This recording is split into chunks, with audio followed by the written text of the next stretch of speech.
Football খেলায় passing এমন একটি দক্ষতা যা ছাড়া আধুনিক ফুটবলে টিকে থাকাই কঠিন। নিখুঁত পাস দেওয়ার আগে সঠিক পজিশন নেওয়া এবং পাস দেওয়ার পর আবার ফাঁকা জায়গা খুঁজে নেওয়া, এই তিনটি বিষয় একজন ফুটবলারের সামগ্রিক খেলাকে আরও কার্যকর করে তোলে। পাসিং দক্ষতা না থাকলে কখনোই একজন খেলোয়াড়ের পূর্ণাঙ্গ ফুটবলার হিসেবে গড়ে ওঠা সম্ভব নয়। বর্তমান ফুটবলে শুধু মিডফিল্ডার বা ফরওয়ার্ড নয়, ডিফেন্ডার এমনকি গোলকিপারদের মাঝেও পাসিং অ্যাকুরেসির উপর বিশেষ জোর দেওয়া হয়।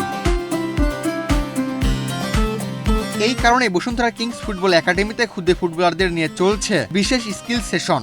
Gold's Gym across 30+ countries. With over 700+ locations worldwide. Train anywhere, belong everywhere. এখানে পাসিং, বল কন্ট্রোল, রিসিভিং এর পাশাপাশি থ্রোইং টেকনিকের উপরেও আলাদা গুরুত্ব দেওয়া হচ্ছে।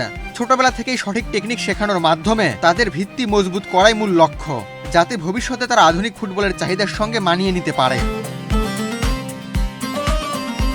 এই বয়সী ফুটবলারদের পাসিং ও থ্রোইং দক্ষতা উন্নয়নে নিয়মিত কাজ করছেন বসুন্ধরা কিংস একাডেমির কোচ তৌফিকুল ইসলাম পলাশ।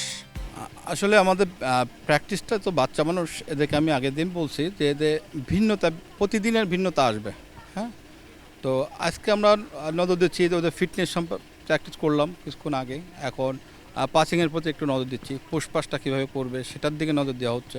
ওদের অনেকেই পুশ করতে পারছে না, পা কোথায় ইউজ করবে, বলের কোন অংশে ইউজ করবে সেগুলো দেখানো হচ্ছে। এইটা তো অবশ্যই গেমের সমস্ত জায়গায় ইম্প্যাক্ট ফেলে, কারণ এটা হচ্ছে বেসিক। এটা যদি আপনি না জানেন, একটা প্লেয়ার ভালো খেলতে পারবে না। কারণ এটা জানলে ভালো একটা পাসিং দিতে পারবে, ভালো একটা রিসিভ করতে পারবে। বেসিক্যালি ফুটবলের বেসিক তো এটাই, আপনার ভালো রিসিভ, ভালো পাস, হ্যাঁ, ভালো একটা পাস দিতে পারবে, ভালো রিসিভ না হলে তা তো ভালো খেলতে পারবে না। আমরা একঘেয়েমি কোনোটাই ভালো লাগে না, তো আমরা ভিন্ন ভিন্ন আঙ্গিকে চেষ্টা করি তাদেরকে আনন্দের মাধ্যমে প্র্যাকটিসটা করানো। এই জন্য বিভিন্ন সময় বিভিন্ন আঙ্গিকে বিভিন্ন ধরনের প্র্যাকটিস আমরা তাদের সাথে শেয়ার করি। দেশের ফুটবলের ভবিষ্যৎ শক্তিশালী করতে হলে বয়সভিত্তিক পর্যায়ে সঠিক প্রশিক্ষণ ও কাঠামো গড়ে তোলা অপরিহার্য। বসুন্ধরা কিংস ফুটবল একাডেমির মতো উদ্যোগগুলো তাই শুধু একটি ক্লাবকে নয়, পুরো দেশের ফুটবলকে সামনে এগিয়ে নেওয়ার সম্ভাবনা তৈরি করছে। আবু তালহা, বাংলাদেশ প্রতিদিন।